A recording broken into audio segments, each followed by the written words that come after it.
Təşəkkür edirik bu gözəl məruzəniz üçün. Növbəti məruzəmiz Aygün Aman Əliyeva. Nəsimi adına Dilçilik İnstitutunun doktorantıdır. O bizə Nizami Gəncəvi yaradıcılığında humanizm ideyaları və digər müsbət əxlaqi keyfiyyətlərin necə təbliğ olduğuna dair bir məruzə ilə çıxış edəcək. Buyurun Aygün xanım. Çox sağ olun, çox təşəkkür edirəm. Nizami Gəncəvi söz, fikir və ideyalar dünyasının əvəzolunmaz simalarından biridir.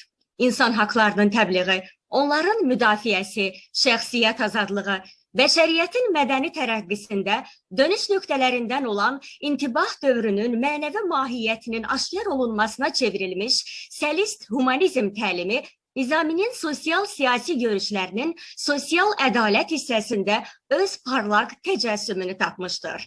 Məruzəmdə və məqaləmdə dahi Nizaminin təhsil, təlim və tərbiyə haqqında dəyərli fikir və ideyaları yeni pedaqoji təfəkkür və milli ideologiyamız baxımından tədqiq və təhlil edilmişdir.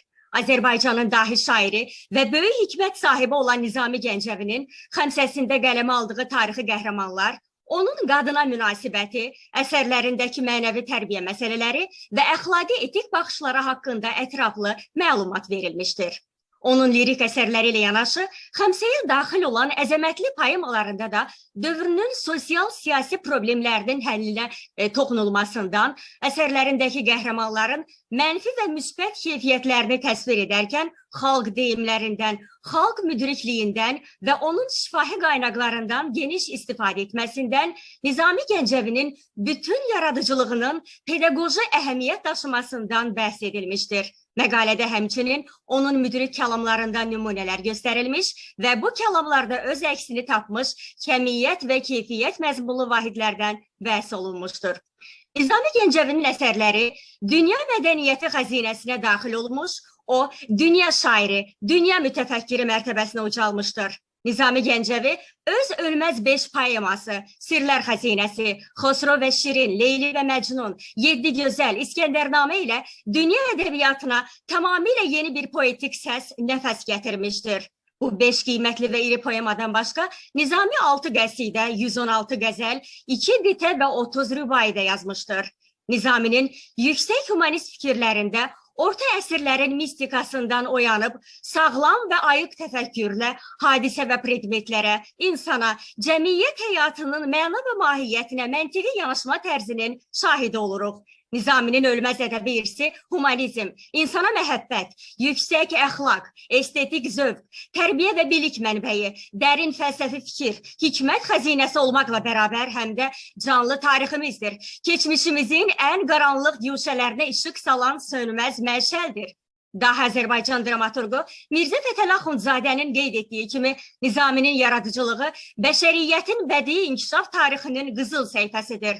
Abbas Qulaq Bakıxanovun qeyd etdiyi kimi, insanın qəlbini təlatümə gətirən Nizami lirikası, dünya şöhrəti qazanan xəmsəsi, şairin mənəvi dünyasına misilsiz nümunədir. Öyrənilməsi zəruri olan zəngin bədii xəzinədir. Bütün şairlər onun ustalığını etiraf etmişdir. Özünə qədər və hətta özündən sonra belə Nizami Gəncəvi hər sözü birinci deyən və ən gözəl ifadə edən sənətkar idi. Təsadüfi deyildir ki, şair özü də bunu öz beyti ilə belə təsdiq və iqrar edirdi. Nizami hər sözü demiş birinci, dünyada qoymamış qalsın bir inci. Nizami yaradıcılığı, yüksək insani görüşləri, mənəvi ucalığı tərənnüm edən möhtəşəm sənət abidəsidir. Onun bədii irsi bugün də ən yüksək insani duyğuların toplandığı mənəvi xəzinə kimi qəbul edilir və sevilə-sevilə oxunur. Nizami əsərlərini dövrün tələbinə uyğun olaraq fars dilində yazmışdır. O, türk dilində yazmamasını Leyli və Məcnun əsərində özünə qüsur tutmuş, sonra 7 Gözəldə bu məsələyə bir daha toxunmuşdur. Dilcə şeirimizdə olsa da kəsir, mənaca böyükdür ondakı təsir.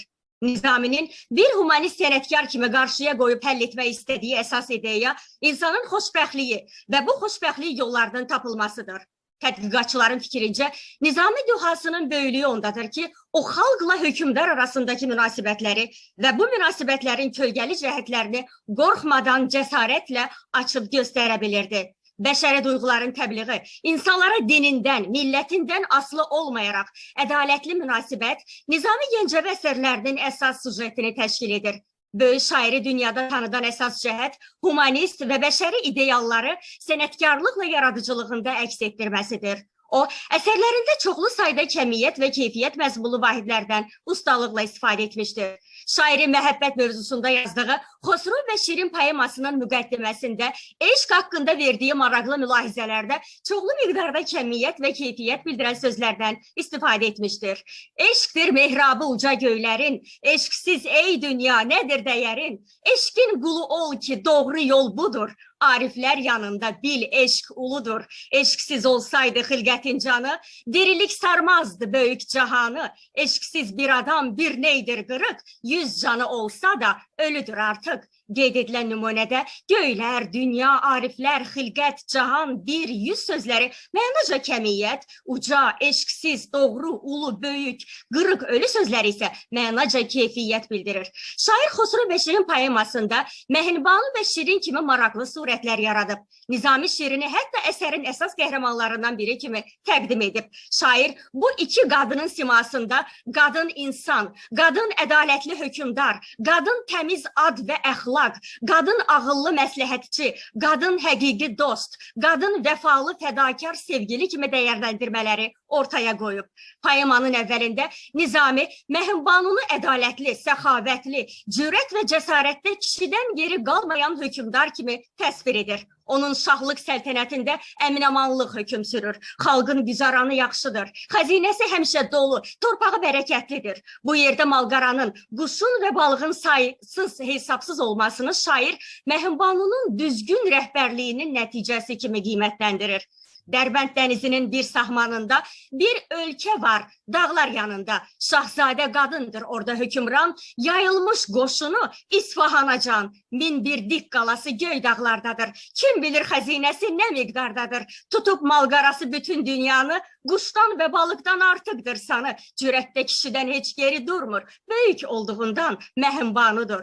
Məhribanunun qardaşı qızı Şirinə öyüd nəsihət verməsi parçasında Nizami onu qayğıkeş, həssas bir ana, müdrik, ağıllı bir qadın kimi təsvir edib. Məhribanı qız adının hər şeydən üstün olduğunu, təmiz ad və təmiz əxlaqın şahlığa bərabər tutulduğunu Şirinə başa salır. Onu gah yaqutu əzən, gah da dür oğurlayan dünyanın hilələrinə uymamağa çağırır. O, eşqbazlığın qızın adını ucuzlaşdırdığını, qadın üçün ən şərəfli müqəddəs şeyin kəbin olduğunu Şirinə söyləyir və bununla da onu Xosrovun hilələrindən qurtarır. Məhribanı Şirinə Xosrovun qarşısında öz qiymətini bilməyi aşağıdakı sözlərlə tövsiyə edir. Görsə ki, vəfalı ismətli qızsan, elçi göndərəcək adətlə inan. Adın bu dünyada namuslu qalar. Olarsan cahanda böyük hökümdar. Əgər o aydırsa, biz afitabıq. O Keyxosrovdursa, biz əfrasiyabıq. Yaraşmaz kişinin dalınca düşmək. Bu sifət qadında olmasın gərək. Verilən bəddə nəsil bildirən sözlər özü də kəmiyyət məzmunlu vahidlər sayılır. Nizami arzuladığı ideal qadın surətini əsərin əsas qəhrəmanı Şirinin simasında yaratmışdı. Şirin elə birinci görüşdə at çapmağı, ox atmağı və çöfkən oynatmağı ilə Xosrovu mat qoyur. Söhbət zamanı Xosrov Şirinin ismətli, namuslu və yüksək axlaqa malik bir qız olduğuna inanır. Şahlıq qüruruna arxayın olan Xosrov onunla əylənmək istəyərkən Şirin deyir. Şah əddini qırsa, pis olar, inan, baş verməsin gərək pis işlər ondan. Dünyanın yarısı əgər xoş gündür, yarısı yaxşı ad qoymaq üçündür. Bir qadını yıxmaq bu mərdlik deyil, mərdlik göstərirsən, sən özün əyil. Xosrova xitablarının birində isə Şirin düşdüyü çıxılmaz vəziyyəti məzarla müqayisə etməli olur. Kəsibdir sağımı solumu daşlar, bir daş da üstə qoy, qoy olsun məzar. Onun altı üstü daş olsa əgər, nə qədər eybin var, büsbütün örtər. Poemada Xosrovun daxili diyaloqlarının birində şair hökümdar Xosrovun aşiq Xosrovla eyni fikrə gəlməsindən danışır. Diyaloq davam edir və tərəflər axır ki, dil tapa və ortaq məxrəcə gələ bilirlər. Hər ikisi olsa həm şahlıq, həm yar, ürək də şahlıqdan bir ləzzət alar. Bəxtim 100 ölkəni ver desə yenə, verərəm yarımın bircə terinə. Dahi şair bu poemada Şirinin bibisi Məhəmbanu'nun xidmətçiləri olan 70 gözəl qızı tərənnüm edərkən Aydın Hanım onların çok hünəri güzel. və cəsarətini daha qabarıq göstərmək üçün kəmiyyət qategoriyasına məharətlə istifadə edir. Bir hücum çəksələr alışar aləm, məğribdən məşriqə qarışar aləm. Dahi şair Nizami digər poeması olan İskəndərnamə əsərində Nüşabə surəti ilə özündə zəngin ağlı, saf əxlaqı, fiziki kamilliyi birləşdirən ən parlaq qadın obrazını yaratmışdı. O Nüşabəni təkcə hökmdar olaraq dişi aslan kimi hünərli, qoçaq, eləcə də ağıllı, bilici göstərmir. Eyni zamanda onu qadın kimi nəcib, utancaq və abırlı bir xatun kimi də təqdim edir. Endirdi həyadan göz qapağını, utandı, tər yudu al yanağını. Bütün bunlarla birlikdə Nüşabə özünü bir obraz olaraq belə tamamlayır. Erkək tinətliyəm olsam da qadın, hər işi bəllidir mənə dünyanın. Mən də bir aslanam, düşünsən biraz, aslanın erkəyi dişisi olmaz. Makedoniyalı İskəndər kimi dünya fatihi belə Nüşabənin gözəlliyi, dərin zəkası, cəsarəti və hünəri qarşısında mat qalır və onunla savaşa girməkdən vaz keçir. Əsərdə şair Nüşabənin öz dilindən deyir. Qara bulut kimi gürlasam kinlə, qılınc tüstüsündən yanar su belə. Aslanlar buduna basaram mən dağ, nəhənglər yağından yaxaram çıraq. Nizami Gəncəvinin əsərlərində vətənpərvərlik müqəddəs bir anlayış kimi verilir. Nizami doğma yurda Azərbaycandan danışanda bu əsrarəngiz diyarın zəngin təbiətindən, mərd və nəcib insanlarından böyük hərarətlə, iftixar hissi ilə söz açır və kəmiyyət və keyfiyyət məzmunlu vahidlərdən məharətlə istifadə edir. Bu mərdlər, gözəllər yurdunda inan, çox saysız xəzinə gizləmiş zaman, belə şux sevdalı gülşən harda var xəzinə saçan bu diyar. Şair qeyd edir ki, insan yalnız özü üçün yaşamamalı, böyük məqsədlər uğrunda, bəşər həyatına xidmət yolunda çalışmalıdır. Çalış insanların işinə yara, geysin əməlinlə, dünya zərxara, bacarsan hamının yükünü sən çək, insana ən böyük arxadır kömək. Hələ 12-ci əsrdə dahi şairimiz Nizami Gəncəvi elmin insan həyatındakı əhəmiyyətini, onun yaradıcı rolunu düzgün qiymətləndirmiş. Vaktimiz doldu. Əgər icazə versəydiniz, əgər son belə bir maraqlı bir məruzəmi Səməd Vurğunun Nizami Gəncəviyə həsr etdiyi bir bənd şeirlə tamamlamaq istərdim. Keçdikcə nəsillər o sənin söz çəmənindən, ellər, obalar dərs alacaqdır hələ səndən. Sənsən ədəbiyyat dediyim sevgili dildar, daşlarda, çiçəklərdə, ürəklərdə adın var. Diqqətinizə görə təşəkkür edirəm. Aygün Hanım, biz teşekkür ederik. Bizi Nizami'nin dizinin dibinde bize hissettirdiniz bu makalenin baştan ahırakini. Biz size teşekkür ederik. Ve demeli onun eserlerindeki ümumiyyətlə Nizami yaradıcılığındaki bu humanizm değerleri, müsbət əxlaqi keyfiyyətlər ondan sonraki hatta günümüze kadar o kadar büyük ışık tutup ki siz mekalenizde bəli Axundovdan, Bakıxanovdan misallar verdiniz ve bu esnada benim yadıma Kur'an ayesi düştü. Yunus suresi 5. ayede Uca Allah buyurur ki وَجَعَلْنَ الشَّمْسَ زِيَاءً وَالْقَمَرَ نُورًا. Güneşi biz ziya kaynağı olarak yarattık. Ayı ise nur. Güneşten demeli əks ettirilen bir nuru var. Nizami bir güneş kimi. Azerbaycan dilinde, Azerbaycan tefekküründe güzel bir söz var. Ziyalı deyirlər. Təhsilli olanlara ziyalı deyirlər.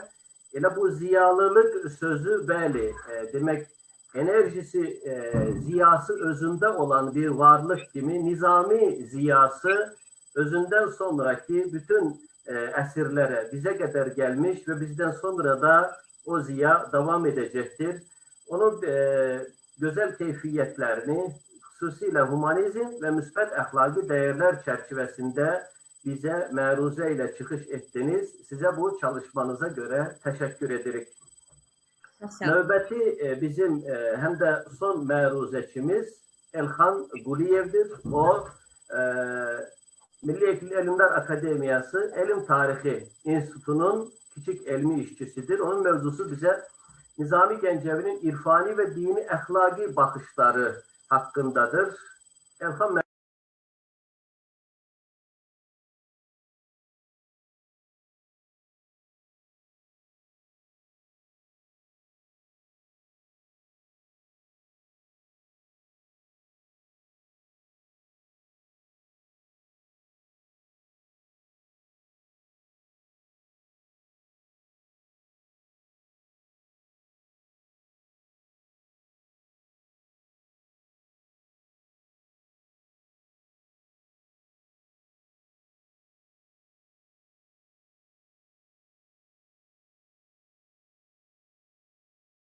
facilitate or learners which can facilitate our education system.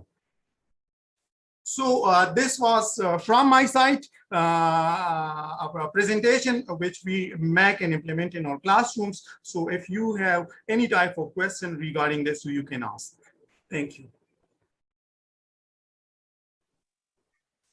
Thank you very much. Sunumuyla bağlı sorusu olan varsa buyurun efendim.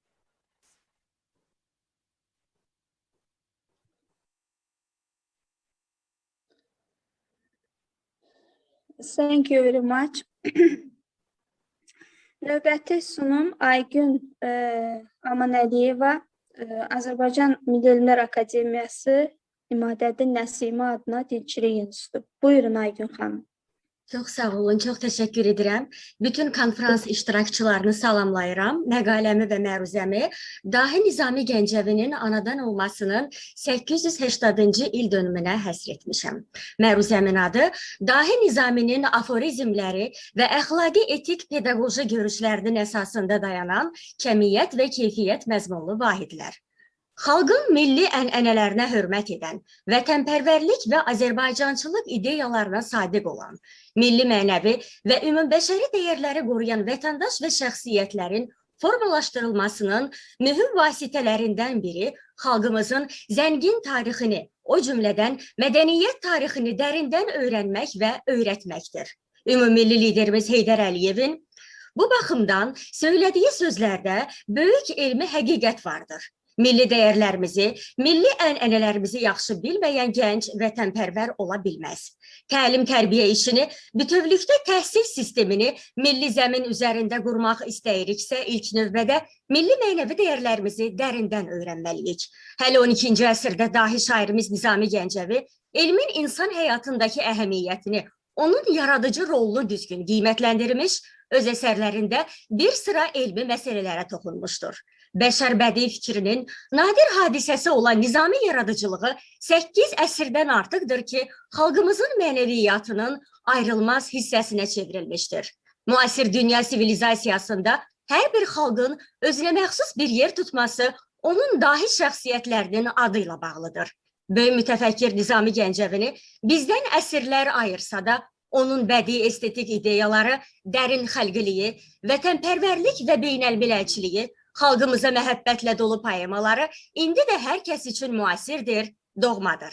Böyük sənətkarın bütün həyatı və zəngin ədəbi fəaliyyəti həmin dövrdə təkcə Azərbaycanın və Qafqazın ən iri şəhəri deyil, eyni zamanda yaxın və orta şərqin mühüm mədəniyyət mərkəzi kimi tanınmış Gəncə ilə bağlıdır. Şair ömrü boyu burada yaşayıb yaratmış və dünya poeziyasına bir-birindən dəyərli söz sənəti inciləri bəxş etmişdir. İctimai bədii fikri qlobal miqyasda və bütün əsrlərdə düşündürən bəşəri problemlərin heyrətamiz bir ustalıqla sənət şərhi Nizami bədii irsinin həmişə yaşarlığını təmin edən başlıca cəhətdir. İnsan şəxsiyyəti və qürurunun, insan əqli və iradəsinin, onun tükənməz və coşqun istedadının əzəmətini şeirin ecazkar qüdrəti ilə təsdiqləyən bir sənətdir. Yüksək milli əxlaqi, bədii estetik, vətənpərvərlik nümunəsi olan Nizami Gəncəvinin fenomenal bəşəri irsi və mənalı həyat yolun fəal təbliği bugün də xüsusi əhəmiyyət kəsb edir. Nizami bizim mənəvi müasirimiz kimi yaşayır, tarix qocaldıqca o gəncləşir, bugünümüzə daha da yaxınlaşır. Nizami dahi şair olmaqla yanaşı, böyük mütəfəkkir filosof, ensiklopedik biliyə malik alim olmuşdur.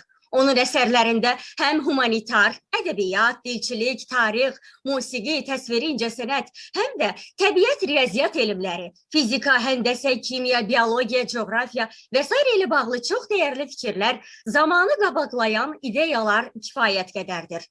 Ümumi pedaqoji aspektdə aparılan elmi tədqiqat işləri nəticəsində müəyyən edilmişdir ki, Nizami Gəncəvinin sonsuz dəryaya bənzəyən ədəbi irsində təhsil, təlim, tərbiyə və insan şəxsiyyətinin formalaşması məsələləri mühüm yer tutur. Bu sətirlərin müəllifinin apardığı xüsusi tədqiqatla sübut edilmişdir ki, dahi şair olan Nizami eyni zamanda Azərbaycanın ilk klassik pedaqoqlarından biri olmuşdur. O, xüsusi olaraq pedagogikaya aid əsər yazmasa da, xəmsədə, eləcədə, qəzəl, qəsidə və rübailərində təhsil, təlim və tərbiyənin əsas problemləri ilə bağlı elə mütərəqqi fikir və ideyaları irəli sürmüşdür ki, 9 əsrə yaxın bir zaman daxilində öz aktuallığını qoruyub saxlamışdır. Və fikrimizcə, dahi şair pedaqoqun bu mütərəqqi və zamanı qabaqlayan fikir və ideyaları hələ bundan sonra da əsrlər boyu öz əhəmiyyətini və aktuallığını itirməyəcəkdir. Çünki Nizami Gəncəvinin pedaqoji görüşləri sisteminin mərkəzində kamil insan konsepsiyası dayanır. Belə bir insanın yetişdirilməsi problemi isə bütün dövrlərdə pedagogika elminin həll etməyə çalışdığı ən böyük vəzifələrdən biri yox, bəlkə də birincisidir. Humanist, demokratik, hüquqi cəmiyyətin yaradılmasında insan amilinin öndə dayandığı çağdaş dövrümüzdə Nizami Gəncəvinin kamil insan konsepsiyasının aktuallığı qat-qat artmaqdadır. Nizami dahi şair olmaqla bərabər həm də böyük müəllim və tərbiyəçi, Azərbaycanın pedaqoji fikir tarixində humanizm və maarifçilik ideyalarının əsasını qoyan ilk klassik pedaqoqlardan biri kimi tanınıb. Qüdrətli söz ustasının bəşəriyyətin bədii fikir səlnaməsində yeni parlaq səhifə açmış ölməz əsərləri bugün də insanların mənəvi əxlaqi kamilləşməsinə misilsiz xidmət göstərir. Mütəfəkkir şairin məşhur xəmsəsi insanlığın mənəvi sərvətlər axtarışının zirvəsində dayanaraq dünya ədəbiyyatının şah əsərləri sırasında layiqli yer tutur.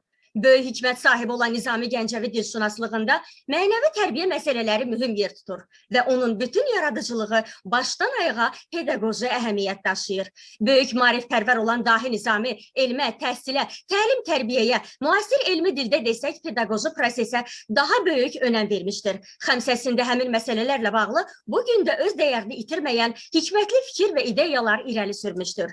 Dahi şair olan Nizami Gəncəvi xəmsə poemalarında və digər əsərlərində işlətdiyi aforizmləri və əxlaqi etik pedaqoji görüşlərində öz əksini tapan kəmiyyət, eləcə də müsbət və ya mənfi mənalar bildirən zəngin kəmiyyət məzmunlu ifadələrdən istifadə etmişdir. Əxlaq tərbiyəsinin məzmununu təşkil edən əməksevərlik, insanpərvərlik, həmrəylik, yoldaşlıq və dostluq, vətənpərvərlik, düzlük və doğruçuluq, halallıq, sadəlik və təvazökarlıq kimi keyfiyyətlərin əhəmiyyəti və mahiyyəti barədə nümunələr işlətmişdir. Kamil insanın formalaşmasında elmin, təhsilin, biliklərə yiyələnmənin çox böyük rol oynadığını dönə-dönə qeyd edən şairin fikrinə görə insanı heyvanlardan fərqləndirən əsas əlamət onun ağlı kamalıdır. Ağlın çırağı isə elmdir, bilikdir. Elm həqiqəti öyrənir, həyatın qanuna uyğunluqlarını, təbiətin sirlərini bir-birinin ardınca kəşf edir. Elmlə məşğul olmaq hər şeydən əvvəl həqiqəti axtarmaq deməkdir. Həqiqəti axtarmaq isə gözəlliyin sorağında gəzmək, onu kəşf etmək deməkdir. Elm həm də dünya görüşdür. İnsanı yüksəldən mənəvi ucalıqdır. İnsan yalnız elmi bacarığı ilə başqalarından fərqlənə, onlara nisbətən üstün mövqeyə malik ola bilər. Şairin fikrincə adamlar elmin gücü ilə qələbə çalıb müvəffəqiyyət qazana bilərlər. Dahi şair Leyli və Məcnun poemasında ucalmaq istəsən bir kamala çat, kamala ehtiram göstərər həyat. Bir elmi öyrənmək istədikdə sən, çalış ki, hər şeyi kamil biləsən. Kamil bir palancı olsa da insan, yaxşıdır yarımçıq papaqçılıqdan. Və ya 7 gözəl poemasında bilikli adamlar uzağı görər, cahilin zəhməti hədərdir, hədər kimi ibrətamiz və hikmətli cümlələr işlədib. Nizami Gəncəvi özü qiymətli kitablardan, zəngin kitabxanalardan istifadə etməklə dahi şəxsiyyət kimi formalaşmış, eyni zamanda ölməz əsərlərində kitabxana və mütaliə haqqında çox dəyərli fikirlər söyləmişdir. Nizami kitabı Dür, kitabxananı isə Dür ünvanı, bilik xəzinəsi adlandırmışdı. Böyük hikmət sahibi olan Nizami, şəxsiyyətin formalaşmasında elmə, biliyə, kitaba, kitabxanaya, mütaliəyə yüksək yer verilməsi ilə yanaşı, öz əsərlərində irəli sürdüyü hikmətli fikirlərini oğlu Məhəmmədin təlim tərbiyəsi ilə məşğul olarkən tətbiq etmiş, onu bilikli, vətənpərvər və kamil şəxsiyyət kimi formalaşdırmışdır. Dünyada nə qədər kitab var belə, çalışıb əllər əlləşib gətirdim ələ. Oxudum, sonra da vardım. Hər gizli xəzinədən bir dür çıxardım. Nizamiyə hələ sağlığında dünya şöhrəti qazandırmış Xəmsəsi 12-ci əsrdə Azərbaycan söz sənətini və kitabını elə əlçatmaz zirvəyə yüksəltmişdi ki, dünyanın bütün görkəmli alimləri, filosofları və şairləri ona həsəd aparırdılar.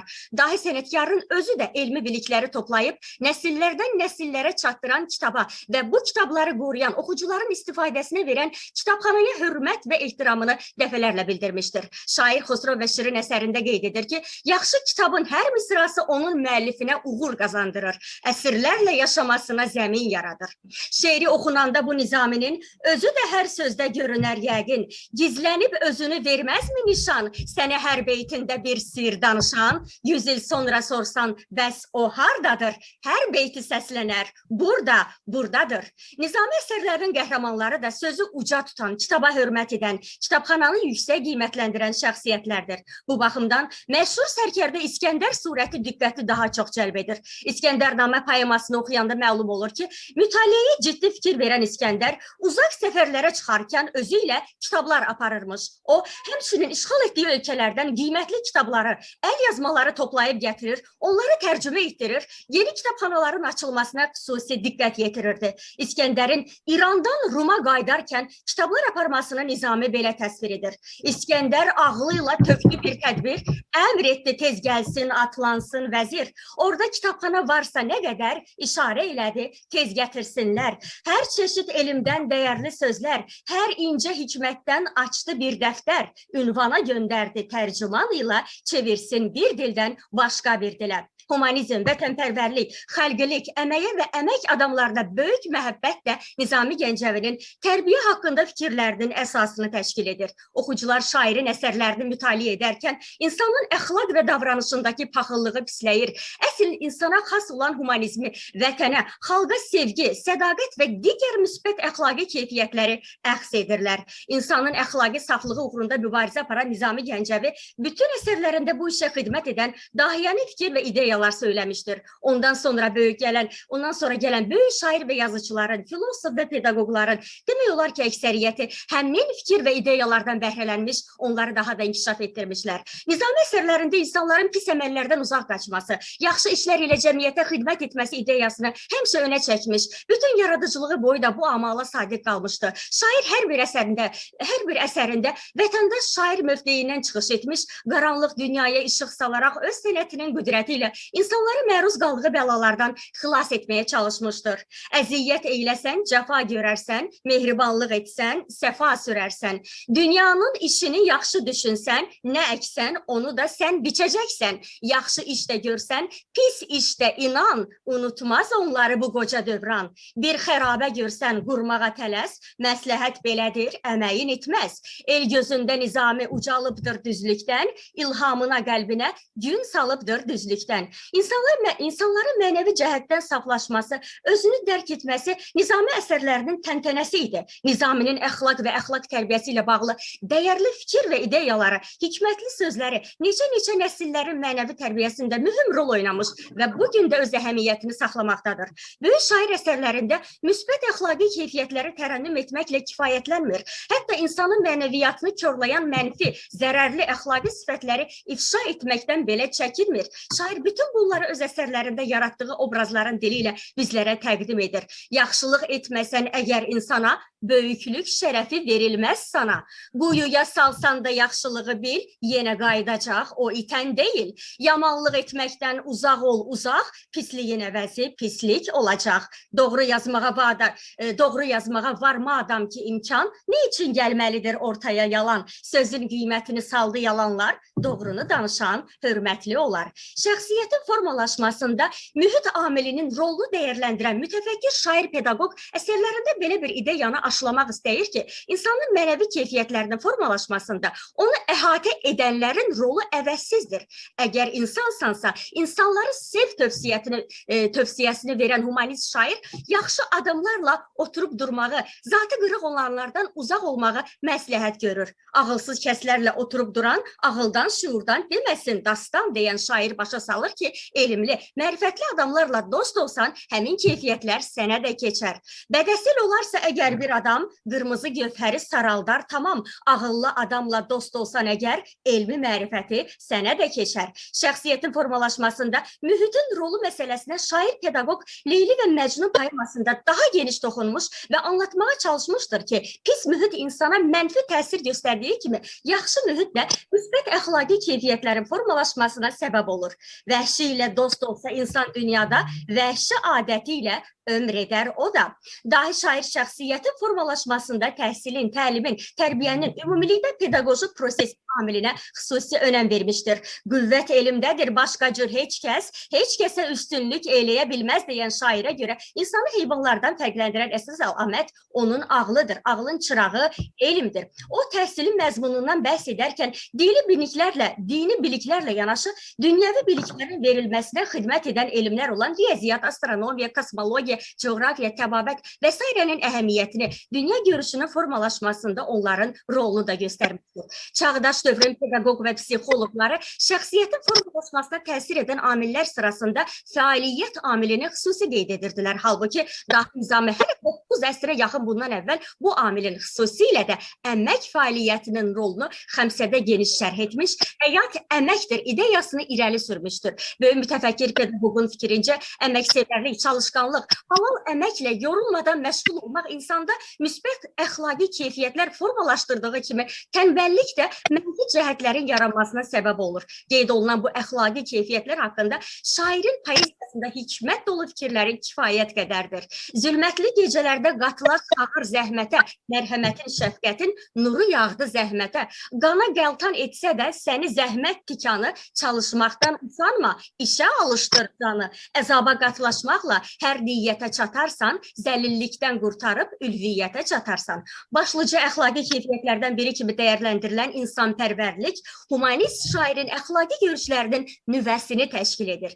Yeni pedaqoji təfəkkürə görə insanpərvərlik geniş anlayışdır. Ata-anaya, bacı-qardaşa, övlada, qohum-qonşuya, yurttaşa, digər xalqların nümayəndələrinə hörmət və rəğbət bu anlayışa daxildir. Özü böyük insanpərvər olan dahi Nizami həmin anlayışa məhz bu baxımdan yanaşmasıyla müasir elmi pedagogikanı 800 ildən çox qabaqlamışdır. Şairin insanpərvərlik anlayışına görə hər bir insan bütün insanlara hörmət və rəğbət bəsləməli, onları sevməlidir. Çünki insan bu dünyanın şərəfi, şanıdır. Səni yerdə fələyi heyrətdə qoyan insan, yerdə, göydə nazınla daim oynayan insan, ülviyyət aləmindən xəbərdarsan deyəsən, qüdrətinlə şərəfsən, şansan, yerə, göyəsən.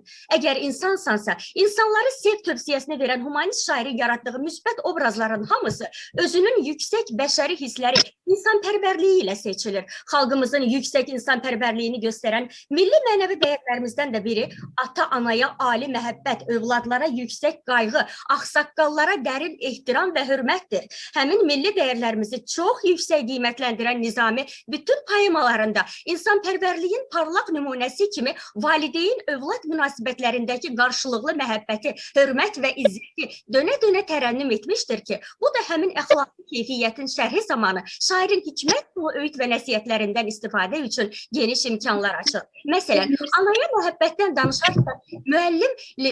məhəbbətdən danışarkən Leyli və Məcnun poemasında şairin əsərin qəhrəmanı Məcnunun dili ilə anaya necə yüksək qiymət verdiyini diqqətinizə çatdırmaq istərdim. Başımın tacıdır ayağın sənin, incini bəsləmiş sənin sədəfin, sənin toxumunun məğziyəm ana, ayaq torpağın da cənnətdir bana. İskəndərnamə poemasında da dahi şair anaya böyük hörmət və məhəbbətin yüksək əxlaqi keyfiyyət olduğunu xüsusi qeyd edir. Dünyanı fəth edən İskəndər ölüm ayağında əziz anasına məktub yazır və burada ona and verir ki, oğlunun ölümünə görə dərdqəm çəkməsin.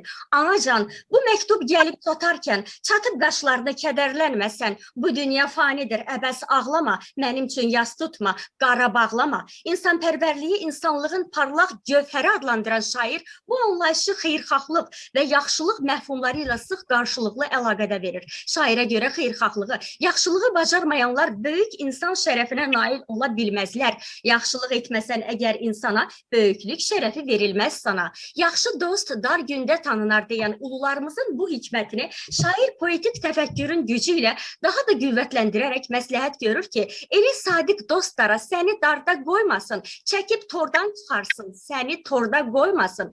Dostun olmazsa həyatın da fəlakətdə olar deyən şairə görə həqiqi dost odur ki, dostunun eybini üzünə desin, öz şəfası ilə yarasını sağaltsın, dostunun sirrini gizli saxlasın. Dostluqdan təmənna güdən qərəzli, ikiyüzlü adamlardan dost ola bilməz. Şair xəbərdarlıq edir ki, belələri düşməndən daha etibarsızdır, daha qorxuludur. Təmənnalı olarsa dostun aman dostluğu, düşmənçilik deməkdir, dostun haman dostluğu, iki başlı dostluğu, dostluq sanma heç zaman, qərəzli dost düşməndir, arxalanma heç bir zaman. Əgər icazə versəydiniz, məqaləmi qısa bir nəticə ilə bitirmək istərdim. Nizaminin tərbiyəvi fikirlərindən istifadənin yollarından biri də əxlaqi söhbətlər zamanı onun müvafiq hikmətli beytlərindən nümunə göstərilməsidir ki, belə əxlaqi söhbətləri ümumi şəkildə deyil, tərbiyənin ayrı-ayrı tərkib hissələri üzrə və konkret mövzularda aparsaq, əxlaqi tərbiyə üzrə söhbətləri aşağıdakı konkret mövzular üzrə yekunlaşdırmaq daha məqsədə uyğundur. İnsanpərvərlik başlıca əxlaqi keyfiyyətdir. Yaxşılıq və xeyirxahlıq heç vaxt itmir. Dost-dosta tən gərək. Sadəlik və təvazökarlıq insanın mənəvi saflığının göstəricisidir. Düzlük və doğruçuluq insanın mənəvi saflığının göstəricisidir. Birlik olan yerdə dirilik də var. Kişilik, igidlik və mərdlik deməkdir. Ata-anaya hörmət hər bir övladın müqəddəs borcudur. Və beləliklə, göründüyü kimi Nizami poeziyasında, sənət elmində nə qədər yüksəyə qalxıbsa, dünya hadisələrində də o qədər geniş, o qədər ucadan baxıb və o qədər dərindən qələmə alıb. Qeyd olunan mövzuların hər birinə aid xəmsədə hikmətli beytlər kifayət qədərdir. Vətənə, xalqa xidmət haqqında düşünürüksə, müharibənin, ədalətin nə olduğunu, hünər, cəsarət, mərdanəlik, çalışqanlıq, məhəbbət, sevgi, düzlük, saadət kimi məziyyətlərdən xəbər tutmaq, gəncliyin, qocalığın fərqini anlamaq, səbrin, qənaətin fəzilətinə dolmaq, bir sözlə, insan olmaq istəyiriksə, Nizamini oxumaq, Nizamini duymaq, onun hikmət çeşməsindən dadmaq və əməl etmək bəs edər. Unutmaq olmaz ki, Nizami Gəncəvinin hikmət çeşməsi əbədi çağlayan və çağladıqca ümmana çevrilən bir sonsuz dəryadır. Mən fikirlər ustasıyam, fəzilətim bir ümmandır, zamanlara, məkanlara hökm etməyim səmadandır. Diqqətinizə görə, məni dinlədiyinizə görə sizə çox dərindən təşəkkürümü bildirirəm. Çox sağ olun Aygün xanım, böyük şövqlə, olduqca maraqlı bir tərzdə təqdim etdiyiniz sunumunuzu, biz sizə təşəkkürümüzü bildiririk. Dahi Nizamini bir daha bizə öz hikmətləri ilə bərabər təqdim etdiniz. Nizami özü də deyirdi ki, ancaq elm bəşəriyyəti həqiqətə, ədalətə və xoşbəxtliyə apara bilər. Və sizin sunumunuzun da sonucu olaraq elə Nizami öz kəlmələri ilə, öz şeiri ilə deyirdi ki, Nizami hər sözü demiş birinci, qoymamış cilasız qalsın birinci. Nizami şeiriyyəti elə bir ümmandır ki, oradan hər kəs bir damla əlbəttə ki, əxs edə bilər. Təşəkkürümü bildirirəm, çox-çox təşəkkürümü bildirirəm sunumunuz üçün. Dəyərli bilim adamları, Aygün xanıma sunumu ilə bağlı, sunumu ilə ilgili sorusu olan varsa buyura bilər. Ben belirteyim. Aygün Hanım'ın Nizami Gencevi iyi hatırlatmak amacıyla okumuş olduğu şiirlerden dolayı gerçekten tebrik ederim. Yani bir şiiri bu kadar canı gönülden okumak. Ben sizden aslında şöyle bir şey de önerebilirim. Yani Türkiye'de olur veya Azerbaycan'da olur. Bir programla Nizami Gencevi'nin bu şiirlerini bence kendi ağzınızla bir sunun derim. Olur, yani, olur. Çünkü yani o kadar süre almanıza rağmen dikkatli bir şekilde sizi dinlemeye devam ettik. Yani onu söyleyeyim yani. Çok teşekkür ederim. Ben de söz almak isterim. Aygün Hocam merhaba öncelikle. Gerçekten harikaydınız. Çok teşekkür ederim. Devam Dinlediğiniz için çok ederseniz teşekkür tekrar ederim. dinlemek isteriz. Çok sağ olun, çok sağ olun. Çox sağ olun Aygün xanım. Həm çox böyük bir hissiyyatla, şövqlə, sevgi ilə Nizami yaradıcılığını bizə təqdim etdiniz, onun pedaqoji görüşlərini və onun yəni əxlaq və düşüncə ilə bağlı fikirlərini elə poetik nümunələrin üzərində bizə təqdim elədiniz. Təşəkkürümü bildirirəm sizə.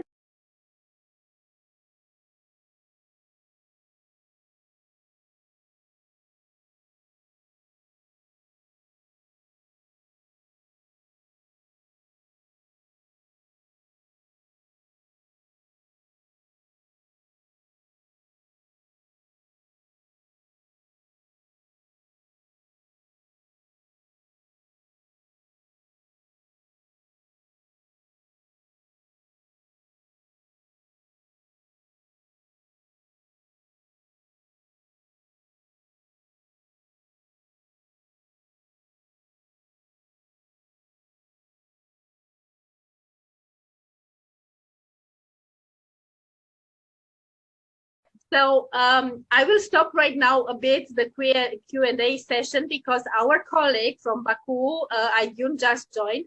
It's glad to see you again, Aygün, because I do think that we met again to another conference. And I invite you to make the presentation about Nizami Ganjavi. We are glad that you could join us, and we are looking forward for your presentation. Thank you very much. I'm a PhD student in Theoretical Linguistics, Institute of Linguistics of the National Academy of Sciences of Azerbaijan Republic, named after Imadettin Nasimi. I want to make a presentation about Nizami Ganjavi. Nizami Ganjavi, real name İlyas Yusufoglu, is a great Azerbaijani poet and philosopher. He was born in a craftsman's family. He received the education in madrasa. He perfectly studied the medieval sciences on his own. Nizami also became closely acquainted with the oral and written literature of the Near East. He never traveled out of Ganja. He rejected being a palace poet and lived on honest earning. Approximately in 1169 and 1117, the ruler of Derbent Seyfettin Muzaffar sent Nizami a Kipchak slave girl Afag. Afag became his wife and in 1174 gave birth to a son named Muhammad. Nizami Ganjavi started his activity as a poet with lyric poems. From his works, we learn that he had written a large divan. He was famous as a ghazal and qasida author. Nizami's lyrics stand out with high professionalism. His professionalism, worldly attitude to love and humanist thoughts about a man's destiny. Nizami Ganjavi entered the world literature with Kamsa, or quintuple. Kamsa includes 5 poems: Treasury of Mysteries, Khosrow and Shirin, Layla and Majnun, 7 Duties, and Iskandername. These poems were written in the Masnavi form. Nizami Ganjavi described a man's inner world, his feelings and thoughts. Nizami Ganjavi's poems played a great role in enrichment of the love theme. His poems have widely spread in the Eastern literature. Nizami Ganjavi opened a new direction in Eastern literature. Nizami always tried to connect the literature with the real life. The wise thoughts of people and knowledge, along with people's wishes and dreams, were skillfully expressed by Nizami in his works. They are perfect by meaning and form. Nizami was the first poet in the Eastern literature. He described a woman possessing high human qualities. He proves that a woman can participate in many fields of activity on equal terms with a man. Nizami also was a great patriot. In each work, he tried to connect the described events with Azerbaijan. The beauties of the native nature are praised in Nizami Ganjavi's works. Azerbaijani oral folk literature, dastans, legends, tales, and proverbs are widely and skillfully used in Nizami Ganjavi's creation. Nizami Ganjavi's works were translated into a number of languages. The unique handwritings of his works are kept and guarded in the famous libraries, museums, and handwriting funds of Moscow, St. Petersburg, Baku, Tashkent, Tabriz, Tehran, Cairo, Istanbul, Delhi, London, Paris, and other cities of of the world as valuable pearls. Nizami's creation played a great role in the development of the Eastern arts. Since the end of the 17th century, the interest to the Nizami Gencevi's heritage has risen in Europe and Russia. His works have been translated into English, German, French, Italian, Spanish, Japan, and in other languages of the world. His life and creation have been studied. The thinker poet who expressed universal ideas in his works with highly poetic competence is one of the unique figures of Azerbaijani literature. Speaking from this point of view, the year 2021 was declared as the year of Nizami Gencevi to celebrate the 880th anniversary of the great poet and thinker Nizami Gencevi at a higher level in our country. The poet's emotional works that bring up readers in the spirit of love for life and mankind, still called to realize beauties, holiness, and awaken confidence in the power of the mind, the victory of the truth and goodness. The South Caucasus region gave to the world the most outstanding and finest creator of romantic epics and philosopher Nizami Gencevi, who lived in his entire life in Gence. Nizami, poet for all humanity known to the world by the name Genceli, a resident of Gence city, was born in Azerbaijan, was a son of the Azerbaijani land, openly expressed his love for his native Turks in his works and distinctly reflected his pride in his ethnic origin. Nizami, the genius of Gence, is one of those rare representatives of world literature who were ahead of their time, whose main purpose in their life and work was to serve their people, defend them against oppression, injustice, and harm, and to implement their mission to the highest level. In reviewing world literature, we see that two principal poets used the strong humanistic influence of art to rise above a cultural environment generally defined by the mysticism and prejudice of patriarchal feudalism. One of these was Nizami Gencevi, the greatest representative of the Eastern Renaissance, who was born in the 12th century in Azerbaijan and represented the quintessence of world literature and philosophy in his emotional work Kamsa, via the aesthetic power of his art. The other was William Shakespeare, the greatest representative of the Western Renaissance, who was born in Albion more than 400 years later to become a child of humanity. Even now, in times when science and technology are no longer developing in linear series, but exponentially, we see how mysticism prevails proudly over healthy minds, and it's impossible not to be amazed by the clear logic and consciousness in the works of these two brothers in art and intellect. Throughout his lifetime, Nizami Gencevi pursued knowledge diligently and doubled his experience with his poetic talent. These two great attributes contributed to his scientific and philosophical research into the happiness of the human being. Nizami Gencevi, who began by writing lyrics in short forms, Qasida, Ghazal, Rubai, soon compiled an anthology, Divan, and gained fame as a favorite and esteemed poet not only in the Near and the Middle East, but also on distant shores. He shed the light of his creative synthesis of progressive humanist thought and inimitable poetic art across the world over the following centuries. Brought up in the environment of Gence, which was a Near and Middle Eastern center of science and culture in those times. I want to end my representation and with the last sentence. My article will also analyze the rich humanistic ideas reflected in the quotes in the genius Nizami Gencevi's Kamsa in terms of quantity and quality. Thank you for your attention. Thank you for your presentation. I'm glad that you could actually join us. And I wanted to make a short presentation. Yes, but it's good that you came because it's important. This year we celebrate Nizami Gencevi, and each paper regarding Nizami Gencevi brings more information and make the author more internationalized.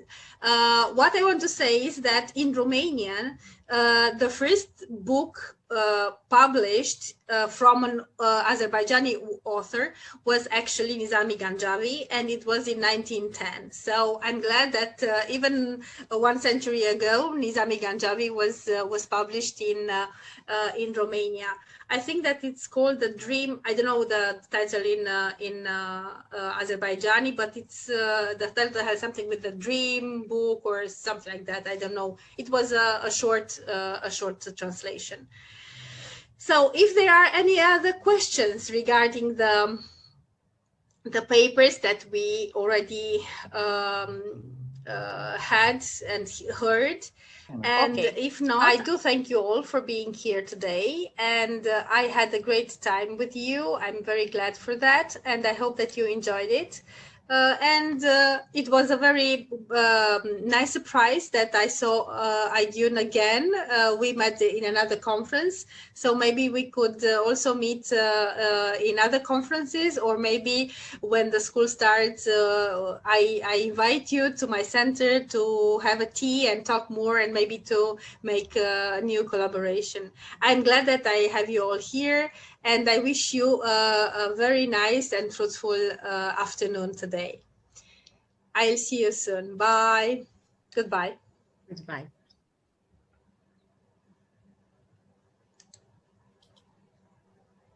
Bye.